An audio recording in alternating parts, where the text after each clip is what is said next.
So I use Arch, by the way. Now that I have fulfilled my legal obligation as Arch user, welcome to today's video. So you wanna become an Arch user. You used Windows for the longest time and now started to care about privacy and want to break the operating system monopoly in the desktop landscape. Or maybe you're just a fan of open source. Or maybe you use BotOS, also called Ubuntu or Ubuntu till now, but decided it is time for a real distro for real men. But you don't just want to use Linux. No. You want Linux to use you. You want to instantly ascend to the most superior group of Linux users out there. Whatever your origin story may be, now you are here and looking at Arch Linux. So let's begin. Arch Linux is only used by two different types of humans. The actual superior Arch Linux Chad who knows every single command. He basically grew up in a terminal, speaks assembly fluently and only thinks and counts in binary. He doesn't really need a distro or a kernel at all because he would be able to tell the hardware every task in binary. This superior individual usually lives in the cellar of its original spawn point. Nevertheless, these individuals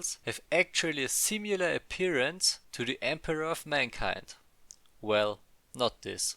That. The second fraction are the femboys. Members of this group just spend too much time with their gay homie and watch too much anime. If they now consume the right amount of bubble tea, they may transform into a femboy. If you use Arch Linux, you're one of these two. There is no in between. I will provide a step-by-step guide on how to become each one. Let's begin with the ultimate individual. After your mother places you in the world with the make child command, you need to learn some base terminal commands. This is the only way. Commands like ls to list everything in the current directory, make directory to create a new directory, ls blk to take a look on your hard drives and partitions, touch to create a new file, and much more are usually the first words the superior Arch Linux Chad learns. At the age of 2, you should start reading the official Arch Linux manual. In these ancient documents, written by the great fathers of Arch, you can find answers to nearly all questions and issues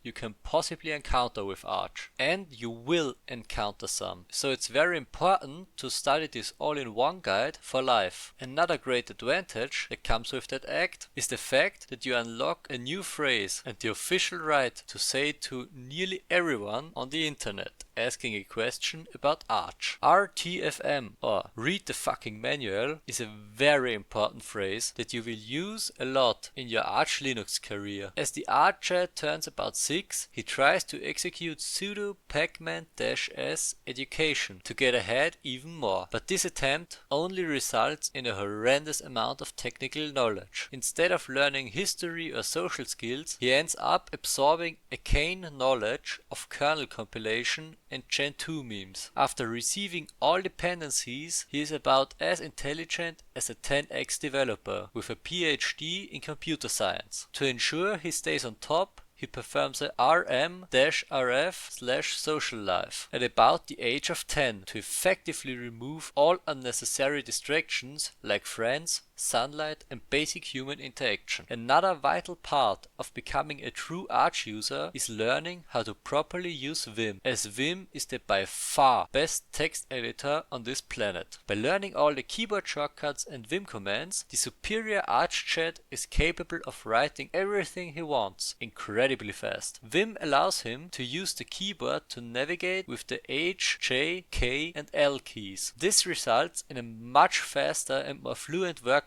as he has no need to remove his hands even once from the keyboard. With the I key, it is possible to enter the insert mode, which allows the user to write. Escape brings you back to the default mode. By writing :W in the default mode, it is possible to save the work. :Q results in exiting the file. This is especially important due to the fact that the average user doesn't have this ancient knowledge and ends up being stuck in Vim till the end of times. By following these steps, you will eventually achieve becoming a superior Arch Chad. Now, let's look on the go-to way to become the average Arch fanboy. Step 1 is not caring about Linux, open source or technical skills at all. You should just want to use Arch because you heard it's the best distro. When installing Arch, it is a vital part to use the Arch install script and not doing this manually, as this will ensure you have absolutely no clue why anything of this actually works. But that doesn't matter, since it works. Right? As Arch is installed, you should immediately set some anime girls as wallpapers and configure the system in a way that pink, purple and light pastel colors become the main theme. At this stage, you should feel the urge to shave all your body hair except your head, as you want to have long hair all of a sudden. Now that you shaved your hair on your legs, you realize how cold that is. But fear not. Due to some dubious subreddits, you heard about that invention called stockings, which keep you warm. That's a no-brainer, and the next day they have become an everyday companion. But your system grows with you. Through a lot of tutorials and a highly specialized learning process, you are eventually able to install Visual Studio with about 200 to 400 extensions. Like the superior ArchChat, the Femboy group has their own superior editor, NeoVim. But not just plain NeoVim. The insane ASCII anime artwork is a vital part of the whole setup. Plain Discord is also not enough anymore. By writing a custom CSS for Discord or a Yoink one from the internet, you have the possibility to ensure that you have the most beautiful and girly custom Discord version available. Now you have all the knowledge and information you need to pursue your journey on becoming a true Arch user. You need to decide which fraction you would like to join and acquire the specific skill set. I'm planning on making some more serious and helpful Arch Linux videos, like how to install Arch, some desktop environments and how to use it. If you're interested in such content, please let me know in the comments down below. If I could make you laugh today, please consider leaving a like and subscribe to my channel. It was a pleasure, and until we meet again!